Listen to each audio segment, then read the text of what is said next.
দাজ্জাল আসার আগে ৩ বছর কি ঘটবে?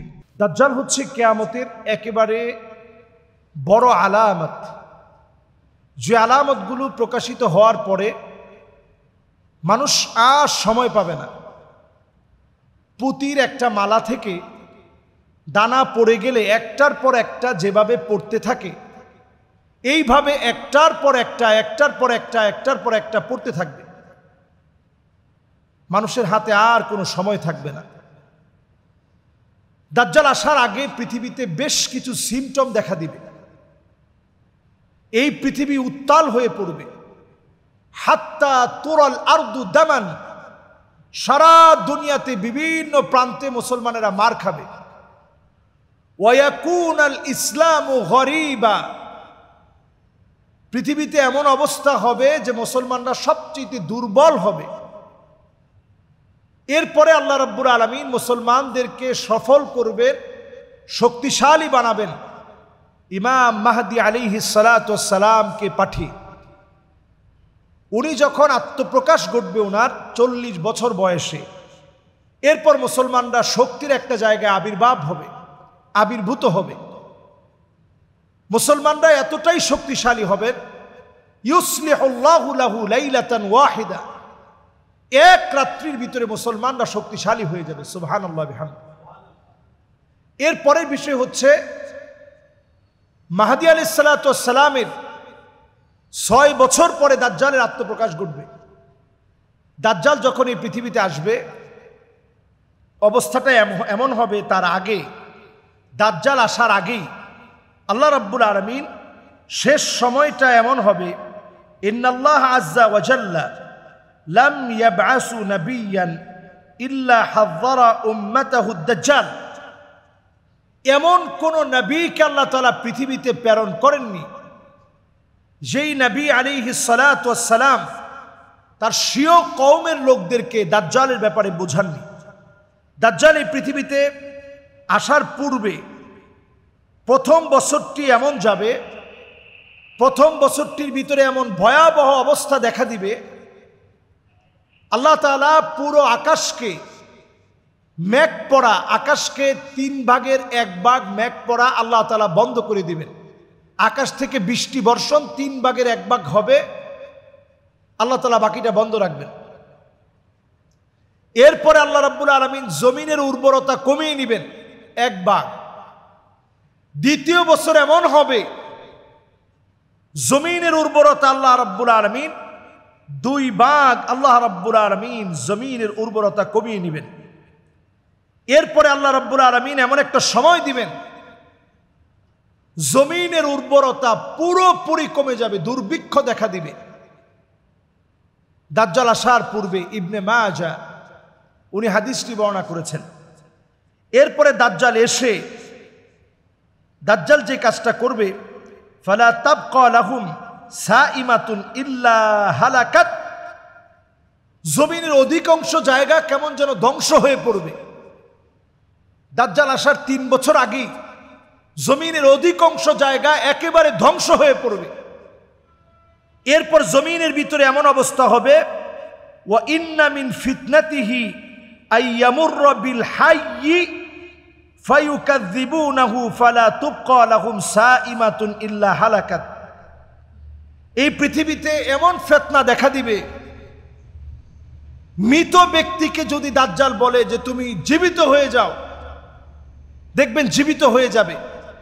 বর্তমানে এই বিষয়গুলোকে একেবারে হালকা করার জন্য এআই প্রযুক্তি ব্যবহার করা হচ্ছে। আপনারা অনেকেই হয়তো বিষয়গুলো অনেকে জানেন, অনেকে জানেন না। এবং দেখবেন ড্রোনের মাধ্যমে শূন্যস্থানে বিভিন্ন এলিয়ন দেখানো হচ্ছে। এগুলো কিন্তু জিনদেরই বিভিন্ন আকৃতি, এলিয়ন বলে এগুলো হালকা করা হচ্ছে। দুষ্ট জিনদের বিভিন্ন আকৃতিকে এলিয়ন বলে এখন চালিয়ে দেওয়া হচ্ছে। এরপরে আসুন, দাজ্জালের 3য় বছরটা এত ভয়াবহ হবে, চতুর্দিকে দুর্ভিক্ষ লেগে যাবে। হাদিসের ভিতরে আসছে, ওয়া ইন্নাহু লা ইয়াবকা শাইউম মিনাল আরদ ইল্লা ওয়াতাআহু ওয়া যাহারা আলাইহি ইল্লা মক্কা ওয়াল মদিনা লা ইয়াতিহিমা মিন নাকাবিহিমা।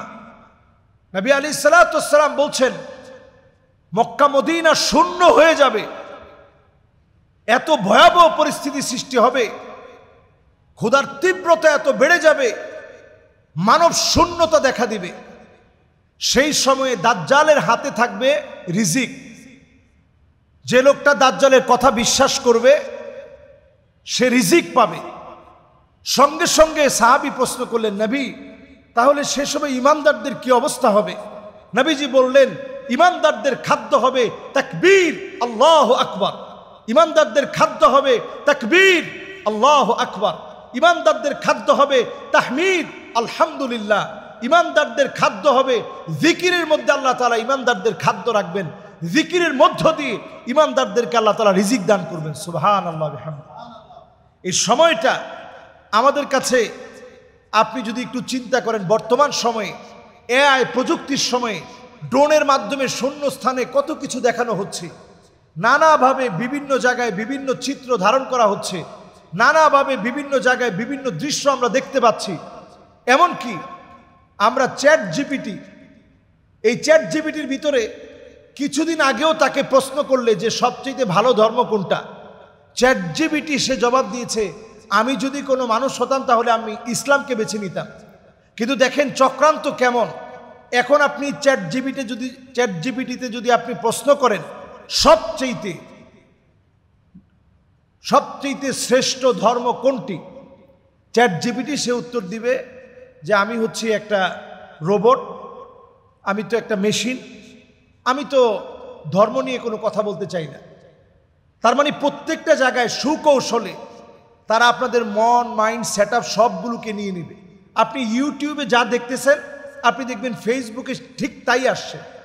এমনকি অনেক সময় আপনি দেখতে যাচ্ছেন না, ফোনে আপনি সাথে রেখে আপনি হয়তো আপনার বন্ধুর সাথে বলছেন যে আসলে আমার বুকটা ব্যথা করতেছে, আসলে ডাক্তার দেখানো দরকার, এরকম কথাবার্তা চালাচ্ছেন। একটু পরে আপনি ঢুকবেন, দেখবেন অনলাইনে বিভিন্ন বিজ্ঞাপন আপনার চোখে পড়তেছে যে আপনার বুকে ব্যথা করতেছে, আপনি এই ওষুধটা খেতে পারেন, এটা খুব কার্যকরী ওষুধ। তার মানে আপনাকে টোটালি এখন কিন্তু নিয়ন্ত্রণ করা হচ্ছে অ্যালগরিদমের এই যুগে। অ্যালগরিদম ছাড়া এখন বর্তমানে কোনো প্রযুক্তি কল্পনা করা যায় না। এই সময়ে আপনার কোনো প্রাইভেসি বলতে কিছু নাই। সুতরাং বাঁচার জন্য দাজ্জালের ফিতনা থেকে এই যে জুমাবারে সূরা কাহাফ পড়ুন, প্রতিনিয়ত 10টা আয়াত সূরা কাহাফের তেলাওয়াত করার চেষ্টা করেন। আমরা ইনশাআল্লাহ দাজ্জালের যে ফিতনাগুলো আমরা এখন শুনছি জানছি, এগুলো যেন মাইক থেকে বলা বন্ধ না হয়ে যায়। নবী আলাইহিস সালাতু ওয়াস সালামের সেই বিখ্যাত বিষয় যেটা আমাদের প্রত্যেকের প্রচারে রাখা দরকার। নবীজি বলছেন, আমি দাজ্জাল সম্পর্কে যা বলে গেছি কোন নবী তা বলে নাই। দাজ্জাল হচ্ছে আওয়ার, দাজ্জাল হচ্ছে তার এক চোখ টেরা থাকবে, অন্ধ থাকবে, ফুলা ফাপা নষ্ট থাকবে। আমি আল্লাহ রাব্বুল আলামিনের নবী মুহাম্মদ সাল্লাল্লাহু আলাইহি সাল্লাম যেভাবে সতর্ক করেছি, এই সতর্ক দুনিয়ার কেউ করেনি। আমি তোমাদেরকে সতর্ক করে গেলাম। আমার আল্লাহ তিনি আওয়ার নয়, আমার আল্লাহ তিনি অন্ধ নন। এজন্য আমরা দাজ্জালের বিষয় যেদিন মাইক থেকে বলা বন্ধ হয়ে যাবে তখন দাজ্জাল আসার সময়টা চলে আসবে।